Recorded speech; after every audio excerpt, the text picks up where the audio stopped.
For those of you who are new to our programming, we've given our writers a topic to consider and present to you today. To learn about this year's cohort of writers, visit iwp.uiowa.edu,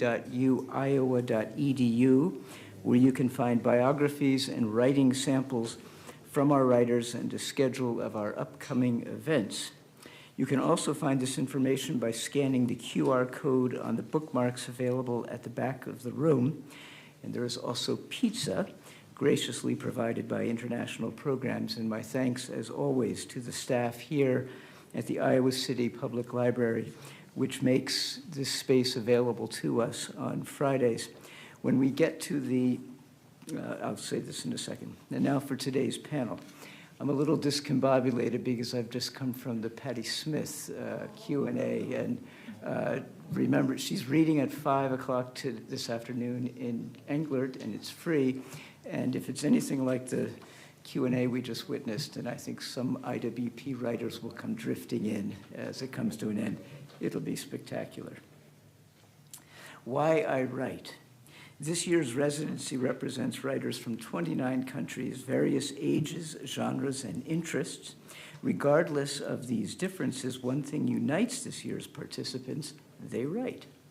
These essays explore the writer's interpretation of the question, why do you write, through the discussion of influences, motives, and goals. Our format for every panel is the same. I'll introduce the writers going down the line. They'll each give a brief presentation, and then we'll open it up to questions. Ikram will be wandering around with the microphone.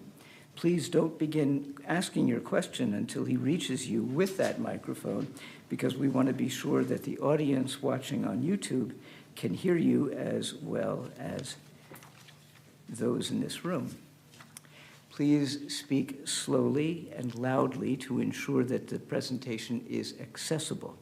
Immediately to my left is Sabyn Javeri, fiction and nonfiction writer, translator from Pakistan, the UK, and the UAE. She's the author of the short story collection Hijabistan and the novel Nobody Killed Her. She's the editor of volumes 1 and 2 of the multilingual Arzu Anthology of Student Writing, as well as the creative nonfiction anthology by Pakistani women writers titled Ways of Being. Her fiction has been published in the London magazine Litro, Wasafiri, Oxonian Review, and more, while her nonfiction has appeared in the Journal of Commonwealth Literature, South Asian Review, and 3 Quarks Daily, among others. She currently teaches writing at the New York University Abu Dhabi branch, and her participation in the Fall Residency is made possible by a gift from the estate of William B. Quarton to the Greater Cedar Rapids Community Foundation. Next to Sabyn is Chung Young, a fiction writer from South Korea. Her debut short novel, The Language of Adolf and Albert, won the Dong Libo New Writers Contest in 2015. In 2019, she won the Today's Writers Award for her novel Juliana Tokyo. In 2020, she won the Young Writers Award and the Queer Literature Award for her queer romance, Our Wish is a Science Boy. In 2021, she won the Kim Yu-jeong Literature Award and the Buma Democratic Uprising Literary Award for Kyoko and Kyoji. Her participation in the Fall Residency was made possible by a grant from Arts Council Korea, or ARCO. Next to her is Yutin Sawanashi, the fiction writer, scholar from Japan. He's the author of The Village of Flamingos, 2011, which received the Subaru Literary Prize, Letters of Letters, and Rain and Raven. His story, Filling Up with Sugar, appears in the Penguin Book of Japanese Short Stories, which was edited by J. Rubin with a preface by Haruki Murakami. He teaches at Ryokoko University and serves as a coordinator of the Kyoto Writers Residency. His participation was made possible by the University of Iowa Center for Asian and Pacific Studies and the Stewart Memorial Fund. Finally, Nada Al-Turki, nonfiction writer, poet, and journalist from Saudi Arabia. She's a reporter for the English language daily newspaper Arab News and has contributed to several regional and international publications, including Canvas Magazine, Voice of America, and The National. She's also a co-founder of the Gen Inc., a Riyadh-based writing collective dedicated to creating a meaningful space for Saudi writers to connect, and contributed a chapter to the textbook Women Community Leaders and Their Impact as Global Change Makers. She is currently writing a collection of poems inspired by her life in Saudi Arabia and time spent in the U.S., and her participation in the Fall Residency was made possible by the Bureau of Educational and Cultural Affairs at the U.S. Department of State. Please join me in welcoming these writers, and we'll begin with Sabyn.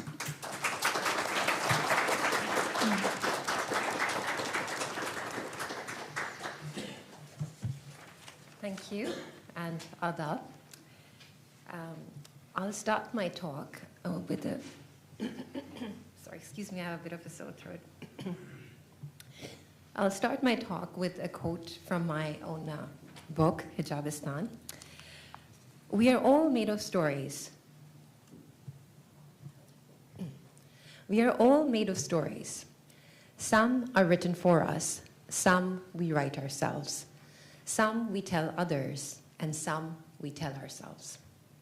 Quotation mark close. But it's the stories that we don't want anyone to know that intrigue me the most. These are the stories that often get writers into trouble.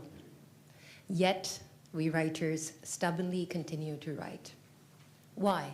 What drives us, excites us, motivates us? What is it about the power of storytelling that compels us to write? In his famous essay, Why I Write, George Orwell divides the reasons into 4 parts: the desire for recognition, aesthetic enthusiasm, a historical impulse to record the world as it is, or the political purpose of pushing the world in a certain direction. For Joan Didion, in her essay of the same title, the reasons are simpler. I write entirely to find out what I'm thinking. Sorry, excuse me.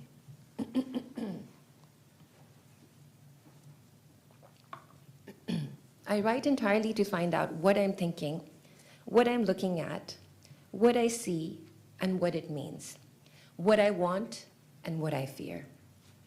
Closer to home, the Urdu short story writer Sadat Hasan Manto calls writing a compulsion. Not to feed into the tortured alcoholic writer trope, but Manto, like Hemingway, thought of writing as an addiction. He writes in his essay, also titled Why I Write, I'm addicted to writing, just as I'm addicted to drinking. When I don't write, it feels like I'm unclothed, like I haven't had a bath, like I haven't had my first drink. For me, the reasons I write are deeply rooted in the reasons that often stop me from writing. Sometimes it's the self-imposed guilt of neglecting my family or demands of my day job.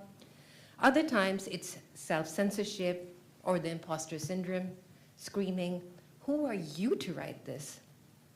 This fear of rejection can be paralyzing. The fear of success and drawing attention to myself, even more daunting. With so many reasons not to write, you may be wondering, why am I sitting at a panel about why I write? I'm here because for every reason that holds me back, there are more that urge me on. My journey as a writer has been shaped by the powerful words of other women of color. Arundhati Roy once said, "There's really no such thing as the voiceless. There are only the deliberately silenced or the preferably unheard." And I think that goes to those who don't write or don't speak up as well. This resonates deeply with me, especially because I hail from a country governed by successive dictatorial regimes, where freedom of expression was curtailed and censorship rampant. I witnessed how women's rights were brutally compromised by laws like the Hudud Ordinance. The state in Pakistan inserted itself into women's lives, dictating everything from honor-killing pardons to control over women's bodies.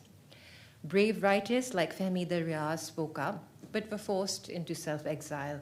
Presses were shut down, libraries burned down. In fact, it feels ironic that we're having this conversation in the library, a space I had limited access to as a child. My tiny school did not have a library, and only the privileged had access to private libraries or elite bookshops where English language books were sold. Growing up without books made me keenly aware of how knowledge is a form of privilege. For many women of my generation, writing became the means of reclaiming that knowledge. I remember squeezing into corners of bookstores, speed reading books I couldn't afford to buy under the buy before you try sign, and then recounting the plot to friends, probably my earliest training as a storyteller. And this actually came in very handy later on in my profession as an academic, where I have to read lots of texts. As I grew older, the reasons to write became all the more pressing. I found myself in a foreign country, UK, and writing became a way to make sense of that displacement. In Bad Feminist, Roxane Gay writes, I write to understand as much as to be understood. During my first few years abroad, I often encountered Western narratives that painted Muslim women as oppressed and voiceless. But I knew that wasn't the whole truth. As Shimananda Adichie said in The Dangers of a Single Story, the problem with stereotypes is not that they are untrue, but that they are incomplete. They make one story become the only story. Yes, I grew up under dictatorship. Yes, I witnessed gender violence and saw cases like Zainab Bibi, a blind woman jailed for adultery after reporting rape because she couldn't produce 4 male witnesses to support her testimony. But I also saw women like my mother and aunts who marched against these laws, women like Asma Jahangir who fought for legal reforms, and poets like Fahmida Riaz and Kishwar Nahid, whose feminist writing itself was an act of political resistance. These stories need to be told too. So I started writing about those liminal spaces between silence and speaking out. It wasn't easy. I am not a natural writer, nor a brave one. I had to remind myself, and I still do, that I come from a line of courageous women writers like Malala Yousafzai, who started advocating for girls' education under the Taliban rule in the Swat Valley of Pakistan. She did this as a young girl through her blog on BBC Urdu website. Or Ismet Chugdai, whose bold story, The Quilt, about queerness and female sexuality, caused such a stir in 1942 that the British Raj had to try her for obscenity. Of course, she won the trial because they found out that the law only applied to sodomy. So. Or further back, Ruqayya Sakhwant Hussain, who in 1905 wrote Sultana's Dream, possibly the first feminist science fiction story in English about a world where men were kept indoors and veiled, due to which all wars ended and global peace was achieved. When I wrote my first novel, I tried to tell the story inspired by Benazir Bhutto, Pakistan and the Muslim world's first female prime minister. Like Samira Makhmalbaf, who's an Iranian filmmaker, her film At 5 in the Afternoon, which portrays a young Afghan woman whose only hope against the Taliban is the election of a female prime minister in a neighboring country, Pakistan. I felt that Benazir's rise and her assassination were crucial to telling a different story about Muslim women. Through subsequent anthologies, I continued to challenge reductive narratives of oppressed Muslim women, telling more nuanced stories that reflected the full spectrum of their resilience and agency. But when my book Hijabistan came out, exploring the metaphorical veil between Muslim women and society, I received a lot of criticism for it. In fact, an elderly colleague at my university where I worked in Pakistan advised, why don't you write about something safe like other Pakistani writers do, like terrorism, for example? And so for some time, I stopped writing. But if writing was hard, not writing was harder. Eventually, as Roxane Gay says, I wrote myself back together. Today, I write not because I want to, but because I must. I think of my mother who used to write poems in secret and publish them under my uncle's name because she feared for her reputation. And he's a famous Urdu writer now, by the way, thanks to her. I think of the many women whose stories became lullabies or folk songs because they could not write them down. I think of women who throw their creativity and imagination into cooking or embroidery or dressmaking, not that there's anything wrong with it, but because those are permissible expressions of women's art in some parts of the world. Finally, I think of those for whom literacy is not a right, but a privilege. And then all self-doubt disappears. Today I write because it is an honor, a responsibility, and a necessary act of survival. I'd like to end with an Urdu verse. Waqt likhata hai aur main likhti hoon. Kya hoon main aur meri marzi kya hai? Time dictates, and I write. Who am I to, and what right do I have? What choice do I have but to write? Thank you.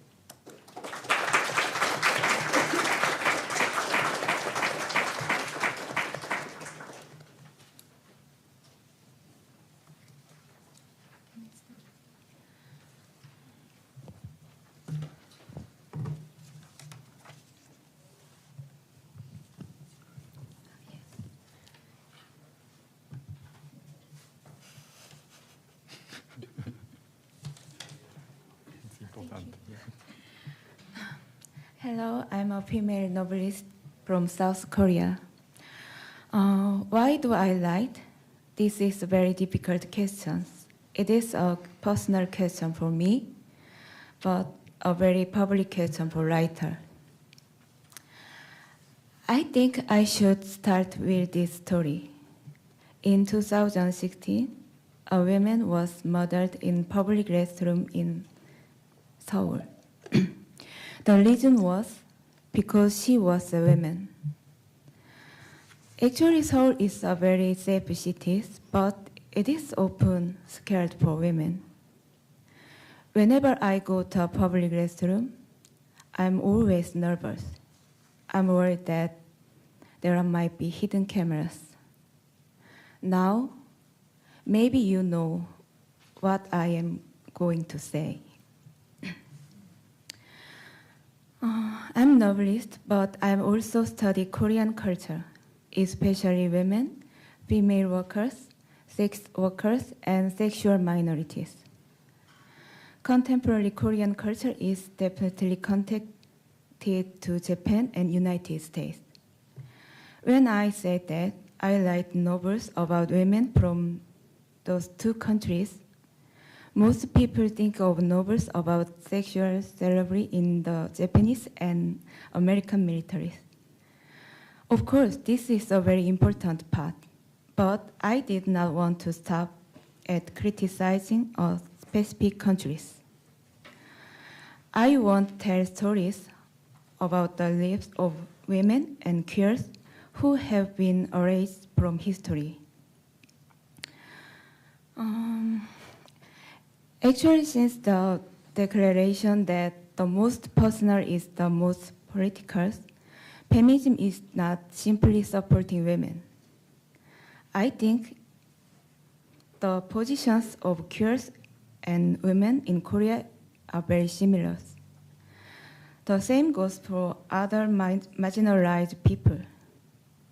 For example, my novel Juliana Tokyo is a story of solidarities between Hanju, a female researcher who lost her native language due to dating violence, and Yukino, a Japanese guy who was abused by his gay lovers. Naturally, this novel talks about the deep-rooted hatred toward minorities in Japan and Korea.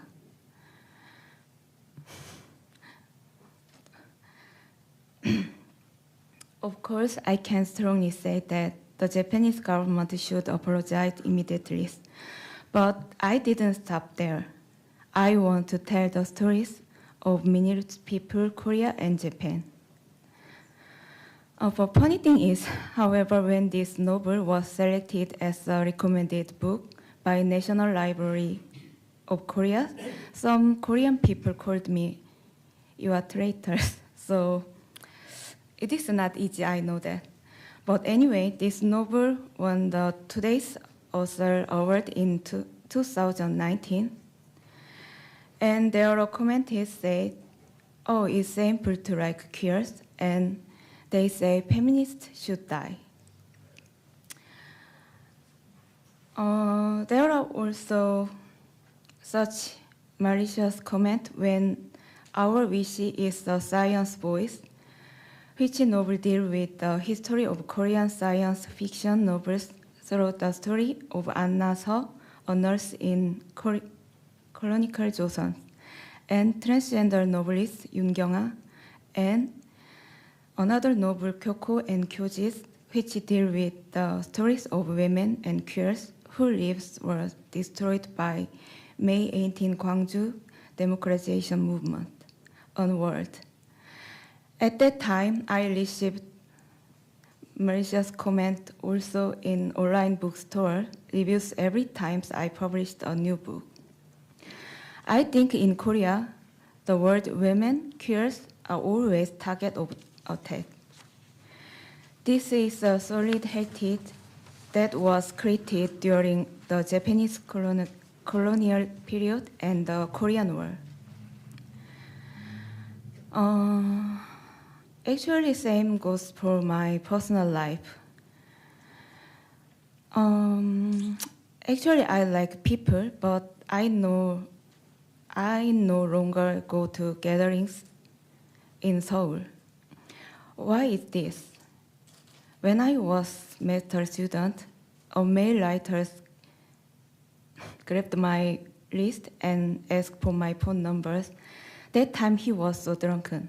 But anyway, the male writer was a powerful figure in our literature group. But that time I protested strongly. But ironically, my behavior became a hot topic among the women at my university. I realized that women are in a situation where it is difficult to protect even such basic rights. Anyway, if I hadn't protested so strongly back then, most people would have said that I was causing trouble because I liked the male novelist.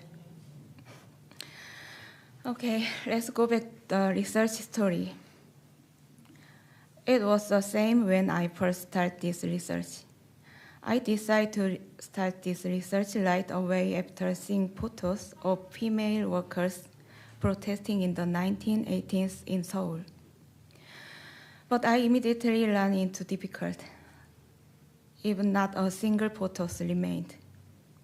Many female workers died or injured in poor working conditions, but no one cared. Instead, everyone talked only about the men who were the heroes of democracy. I know that this hatred was influenced by student movement in Japan and United States, but before we criticize them, Korea government itself should take care of them first. A reader emailed me a while ago. That time she said that she thought my novels whenever she wanted to live as a human being, not a woman. She said she was happy, that she could believe in even a small change. She told me, please not give up and to keep writing novels. Yes, I write novels in the hope that I can witness even a small change. I write novels in the hope that the word feminist will no longer be a target of attack. I write novels in the hope that many social and historical situations will improve so that feminism will no longer be needed, and so that reason my novels will no longer be read in Korea in the future. Thank you.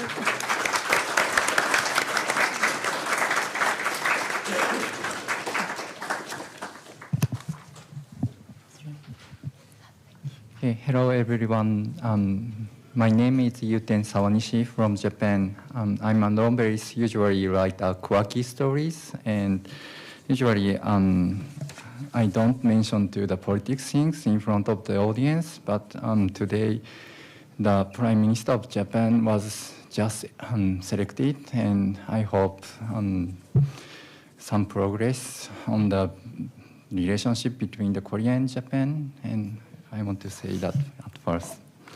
And I will start my speaking. Okay. And why I write? Why do I write? This is a very personal question, and if you mean why writers write, it's a social question, but I don't want to make the subject too big. Writers are not special people, I think. They are just individuals who have experience of writing. So I think the most honest answer to this question is talk about my own personal experience. I wrote a novel named The Letters of Letters. In this novel, fragments of letters fall from the sky and just keep piling up.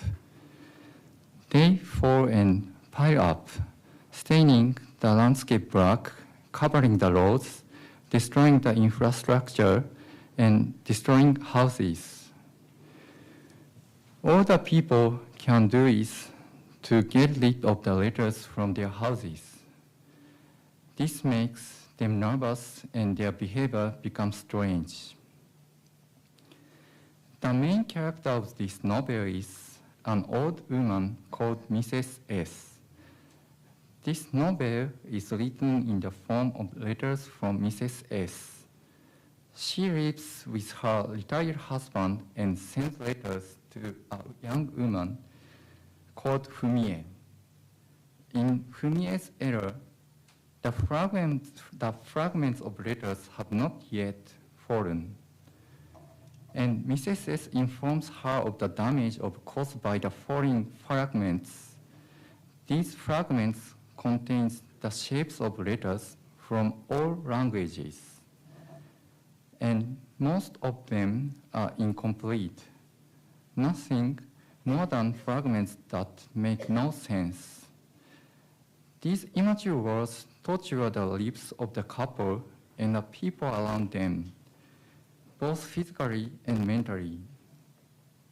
In the midst of this, Mrs. S picks up the beautiful fragments and uses tweezers to glue them together into letters, which reach Fumie. I wrote this novel in 2012. There were two incidents that triggered it. The first was the rise of or praise for social networking discourse, symbolized by the Arab Spring. While it has had a major impact and helped to transform society, but I will never forget the fact that many people have fallen victim to slander and defamation on social networking sites. The second trigger was the big earthquake that struck Japan in 2011. It may be easier to say 311 in English-speaking countries. A major earthquake struck eastern Japan, and many people lost their lives in the tsunami. In addition, the nuclear power plants in Fukushima collapsed, and some of its functions were lost. Immediately after the earthquake, as the serious situation was revealed one after another, we Japanese stare at the TV monitor every day and every minute, and struggle with the invisible fear of the collapse of the nuclear power plant. On social networking sites, there was an abundance of statements that were difficult to verify. Since radiation is invisible, we had no choice but to describe its horror and danger in words. The character in Letters of Letters are metaphors for these things. However, what I was seeking was not to trace reality. That is not the job of a novelist, I think. What I wanted to write about was how, in the midst of this confusion, people can continue to protect their human dignity as human beings. So Mrs. S is able to maintain her sanity until the end by using words and writing letters. By the way, I wrote my debut novel, The Village of Flamingos, in March 2011. The reason for this is that the deadlines for submission for the Newcomers Awards was March 31st, 2011. I started work on the novel on the beginning of the year, and even though February I had not ended and I had only completed half of it, I put all my hopes into it in March and threw myself into the work. Then 3/11 happened. I remember facing the manuscripts every day with anxiety, wondering why I was writing now and whether the publisher would still be around in the future if I managed to meet the deadline. After the big earthquake, there were aftershocks, and all kinds of negative possibilities were considered, from the collapse of the nuclear power plants to disappearance of Tokyo or the shortage of paper due to the reduction in electricity. The only things that kept me sane in the midst of all this was the time I spent working on my story. Writing my own story in the midst of chaos. I believe that this is something that anyone can do, and that it is one of the fundamental meanings of writing, or purpose of writing. And at the same time, I also included another message in the Letters of Letters. Fumie's son is innocently playing with the fallen letters that injured the couples and have been sent to him. I have talked about what letters mean to me, but I have no idea whether they mean to the same thing to someone else, especially to the next generation. In fact, I think it is important that the next generation has a different answer.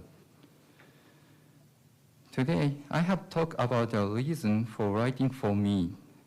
I hope this will be reached somewhere and become a catalyst for someone to think about the reason for writing. And also, please allow me to advertise here. The students in Associate Professor Kendall Heitzman's Japanese translation class are working hard on the translation of Letters of Letters now, and also the poems of the Kei Okamoto. And there will be a reading of the translation on Thursday evening, October 17th. If you are interested, I would love for you to come and listen.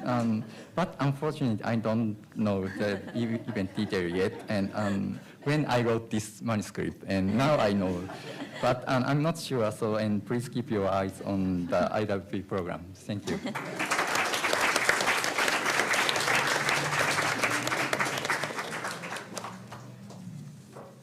Hello. Hi. I would just like to say thank you to the State Department and the International Writing Program, and of course the Iowa City Public Library for having me here today. Why I write? Some write because it's difficult and they like the challenge. There's this sort of like magic in puzzling words together, but answering this question, I think, has been more difficult than anything I've ever written. But on reflecting, I think it's become more evident for me that it's not a question of why I write, but why I should. I remember traveling with my family when I was young, and people would ask where we're from. We'd say Saudi Arabia, and they'd be like, "You mean South Arabia?" I have no idea where that is, by the way. We'd settle on Arabia for our future trips, a generic location and palatable. I've always written. After discovering the Jonas Brothers at 9 years old, my sister and two of our friends formed an all-girls band in which I was the dedicated songwriter. I journaled about loneliness of adolescence and cruelty of other girls making fun of my curls and my Americanized accent. I look forward to my high school English class where we were asked to write essays about Shakespeare and John Steinbeck, but I never saw a career in it. There weren't any strong programs in Saudi at the time, so I settled on interior design, thinking it would be fun to decorate houses for a living, only to find out there was so much math, which is definitely not my forte. I also liked arguing about a lot of things, so I switched over to law, and I was miserable. 2 years later, I finally got the opportunity to travel abroad for my studies, journalism maybe. I was advised against it by a lot of people, telling me the profession was tiresome and dead anyway, but my stubbornness prevailed. So when I landed in Boston and placed my luggage at the Piano Road dorm at Emerson College, I had no doubt I was meant to be there. For my very first class, we were pushed out onto the street and asked to find a story, any story, and bring it back. I felt an adrenaline rush, a world of possibilities, and an enticing word puzzle waiting for me to piece together. When I returned back to Saudi in 2021, it was a different world. Was this really my Saudi? I thought to myself. Women were driving and music festivals were thriving, and there was so much more to do than spend our free time at restaurants and desert excursions. There was so much the world wasn't seeing, and so much that even I couldn't see while I was abroad. The true gem of Saudi and its heart is its rich culture and history. During my residency at Misk Art Institute in Saudi, I created a journalistic piece about the building the residency was held in. Prince Faisal bin Fahad Fine Arts Hall, I've come to find, was one of the first to welcome women to showcase their work alongside men decades ago. I'm currently a staff writer at Arab News, which is Saudi's first English language daily, founded in 1975, and currently the leading English language daily in the Middle East. I co-manage an environment page, and I continue to write about the booming art scene, profiling incredible artists like Manal Doyan, whose influential community and participatory works are showcased at the Venice Biennale this year at the Saudi Pavilion, and Mawadda Muhtasib, the Saudi woman behind the first reversed Arabic calligraphy typeface, and a lot more glamorous stuff like covering the Cannes Film Festival and interviewing Hollywood legends in my own country. So through journalism and the soft power of arts and spotlighting our cultural metamorphosis, I could finally make people see. I don't think writing for me was ever a choice. I write because I have to.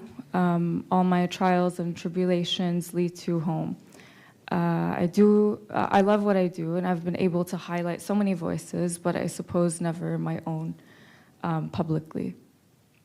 One thing that stuck with me when I was in the US, back in Boston, and even now, is how often I'm told my first name means nothing.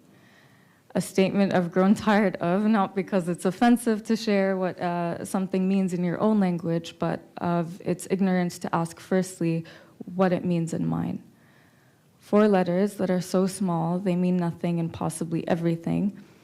I write because I want the world to know our names. I will offer you now that my name actually means morning dew in Arabic. I no longer want to be told that my name means nothing in Spanish or Portuguese or languages that are more commonly spoken around the globe, and my history is not nothing. Like my country, which just celebrated its 94th National Day 5 days ago, وعاشت السعودية, I'm told that I'm so young. But this is exactly why I write. It was reported last year that 63% of Saudis are actually under the age of 30 years old, and the youth recognize how important it is to preserve this heritage and legacy passed down to us by our elders. We're the ones who live to tell their story and also to tell our own as we go through this fascinating period of cultural change, more importantly, to document it. This is why during my time here at the International Writing Program's Fall Residency, I'm working on my first poetry book, pieces that explore my journey with navigating identity, tracing my heritage, my conflict with my own language, and place in this ever-changing time and space. And hopefully to never settle again for the generic and palatable. I leave you with this poem I wrote 3 years ago at the Miss Residency, which may help encapsulate my answer to this very complicated question. It's dedicated to my late grandfather, who is an incredible archaeologist. The Promise. You spoke to me in my sleep. Years ago, you dared to dream, held your brush eternity between your fingers. There is work to be done. I felt your pain between the words written by the victors of circumstance. There was no space for you on their arc. Hold on to the night, for the moon is not above, but within me. I mutter, I am sorry. She was not ready for you. The beauty you held is covered in ashes of those next in line, their sons now able to sing because you had once screamed upon deaf ears. I imagine that my grandfather had tread your land, held your sorrows in his hands, and entrusted me to tell the world with just a glance it is not just a name, but a past. Your last words to me make us eternal. Thank you.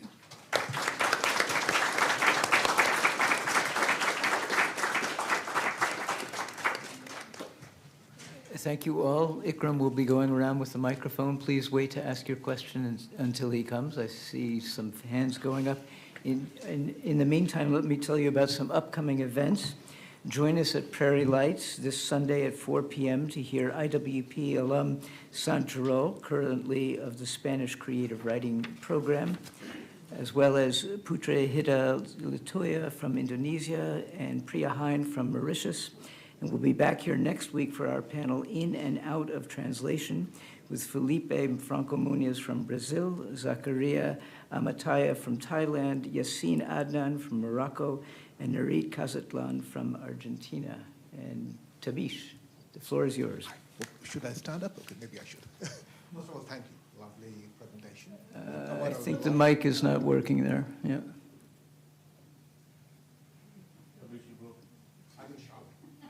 No, we need to have the mic to get it on the air. Is that better? No. Yeah. Yeah? I'm not sure. Is that? It's on. I can turn it up if this one's too quiet. Okay. It's on. Okay. Is that better? Yep. Okay.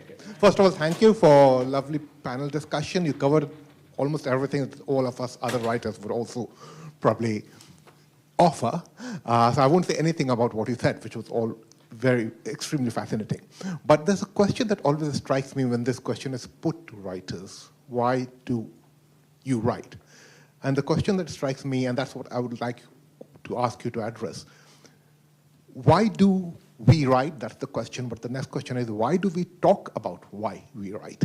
What would be your answer to that? Who wants to take that on? Sabyn? Yeah.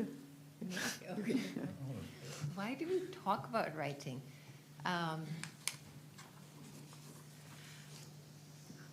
Well, I mean, we were asked to. But I think there is, I think we are curious people, right? As much as we like putting something together, we like taking it apart as well, to see how that thing has been formed. And I suppose talking about writing is a way of understanding the process, understanding the reasons, understanding the motivation. Perhaps talking about writing is a way of making it more accessible. There is this idea that the muse or inspiration or revelation, so many mystical texts, mythical texts, scriptures. There's this idea that it descended from nowhere. And I think when we talk about writing, we understand that it's a very human act. It's a very human act of connecting with others. And there is a process. There is a thought behind it. That's all I'd like to add. Anybody else? So thank you for question. Can I answer? Okay. I think this for everyone avoid the question, and we don't want to speak about why we and what you ask. And I think you are our good friend, and we told you to ask us easy questions. Yeah.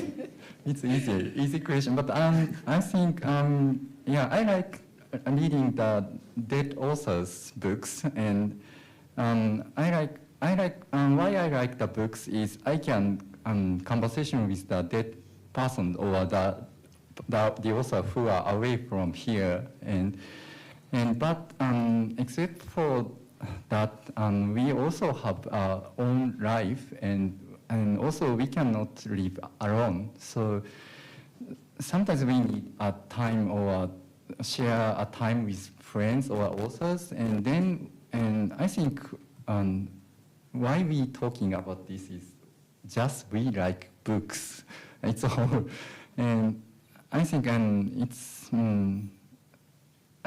important to spend a time alone to writing and reading, but also we cannot live alone, so we want to talk about and we want to encourage and cheer up with each other, and it's the why we are talking about now, I think. Yeah. Can I say? Okay.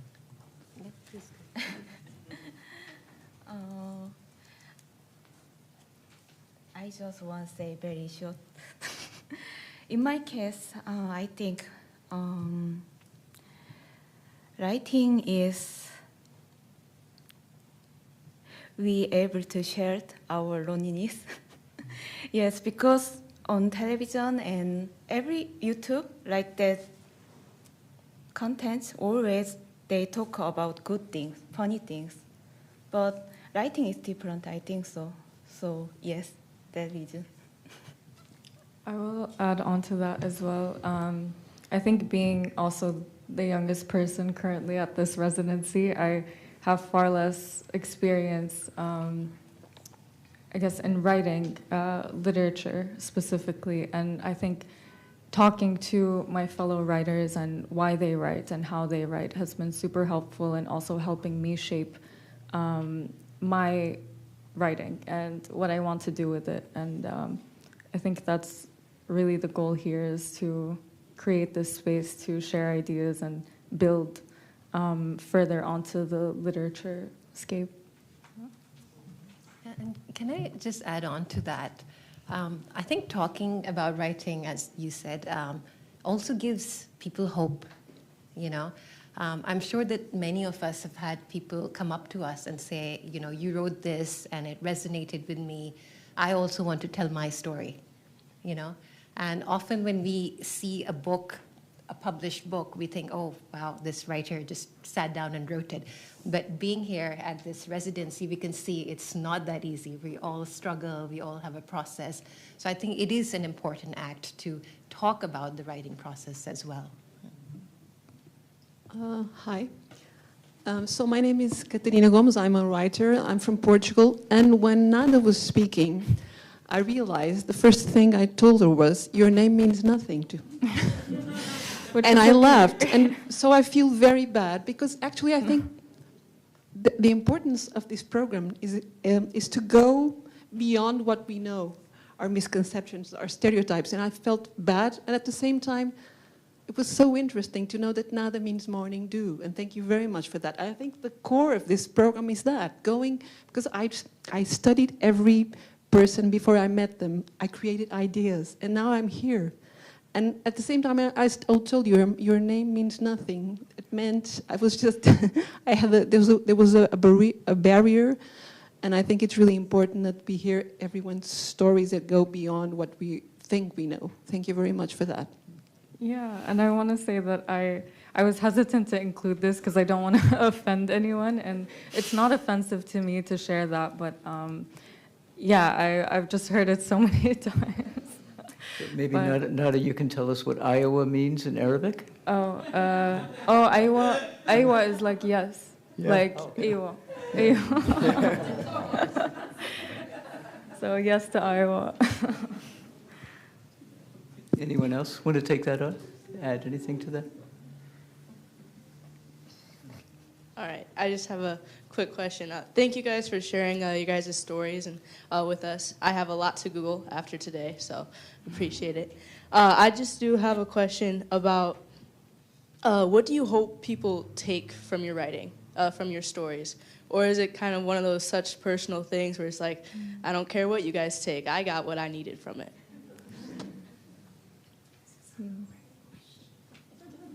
Who wants to take that on?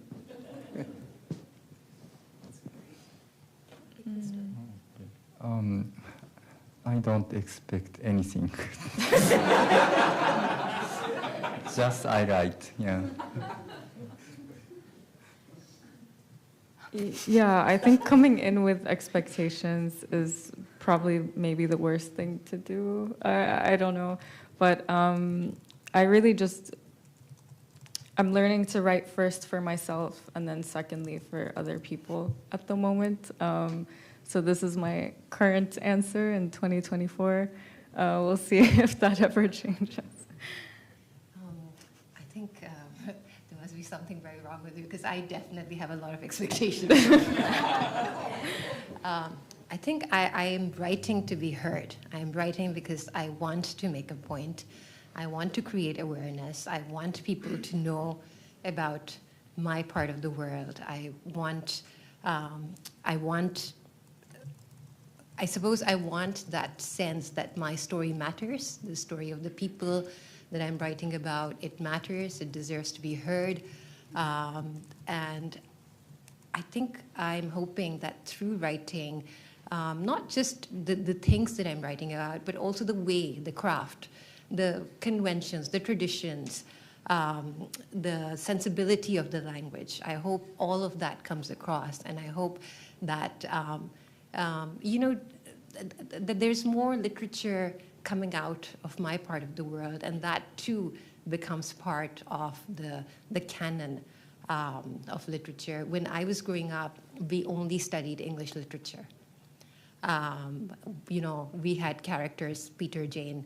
We never had characters like Akbar or Hina or Nada, and I'm hoping that by writing about people like me, different parts of the world that I've lived in, this also becomes normalized. I would like to edit my answer. I was thinking more so poetry. I write poetry for myself, but with my journalism work, absolutely. Like I think there's this mysticism around the Middle East and Saudi Arabia specifically, like I just mentioned in my essay, that people have this idea that Saudi is purely just oppressed. And there's so much more to us than that. And I think that's really the message that I try and do with my journalism work. So I hope that comes across if people read it, but yeah. Okay. Sorry, Han, were you saying something? No. I can't hear you. Can you? Yeah. Okay. Hello, my name is Pervin, and I'm from India. And my question kind of builds on what all of you just addressed, which is I understand that the sense of identity is so closely linked with what you write, and I feel that as well. So I'm wondering whether you wish to ever free yourselves from this responsibility and reflect as writers, writing as an act of imagination, as an act of intellectual exploration, and free yourself of the burden of change, of cultural exploration, of activism. Is that something that you wish you could talk about structure and imagination and metaphor rather than social issues? What a great question. Sabyn, you want to? Thank you. Thank you, Pravin. That's an excellent question. And I think it's one of those things that, we become representatives of our identities, our countries, whether we like it or not. And I think that burden of representation is very heavy. I think somebody in the US or UK can write about anybody they want. I mean, Kipling wrote about Indians, Forster wrote about Indians, but we, in our part of the world, we don't write stories about Peter and Jane, right? Is it because we're not allowed to? Or is it because, we don't feel that we can or we don't want to? I think it's a very interesting question, right? So often, even when we are writing against the stereotype of our own kind, even that becomes questionable, right? If I am writing about a woman in Pakistan from, an upper-class woman, very often editors will tell me, oh, but this doesn't sound like a Pakistani woman, right? So if even those identities are slotted so much or blocked so much, then writing about something which is completely out of your experience, I guess it becomes a question of audience, right? When I feel that if I was to write about a professor in Norway, a male professor in Norway, perhaps I would be asked, what is my credibility or authenticity? But a professor in Norway may be able to write about somebody living in Pakistan. So again, it's that burden of representation, responsibility. Yes, I think all of us would, like to write, and I think, some of us, use magic realism, use science fiction to write about, imaginative worlds and really explore that genre. But I think it is hard to get away from your identity when you're a writer of color or your gender identity. Yeah. I think we have time for one very quick question. Perfect. Yeah, agree. Hello, can you hear me? Yeah. I have a question for Nada. So I resonate with your piece, that you read today, because I feel like it's very interesting how the Arab world is kind of mysticized and also kind of invisible. And I have a question about when you actually moved to the U.S.